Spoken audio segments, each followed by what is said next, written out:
Welcome to Let Me Fix This. Enjoy the video. You start by tempering chocolate to the correct temperature so the butterfat crystallizes properly. This gives you shine and snap. Once done, cut the transfer sheet to the mold size and leave the plastic backing on until you pour. Make sure your workspace is dry and around 18-22 degrees C to avoid bloom. Pouring too soon causes smudges. Pouring too late prevents adhesion. Now melt and stabilize the chocolate, wipe mold edges, and be ready to pour immediately for best transfer coverage. You pour chocolate in a steady ribbon to minimize air bubbles and ensure even thickness. Aim for a slightly thicker layer where the sheet will contact.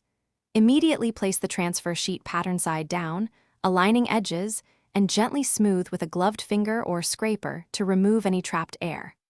Once aligned, tap the mold lightly to release bubbles, then place in the fridge for 10 to 20 minutes so the color migrates without cracking. Make sure you do not overchill, as frost prevents proper release. You remove pieces by flexing the mold slightly. If they stick, warm the back with your hands or a gentle heat lamp to loosen without melting the surface.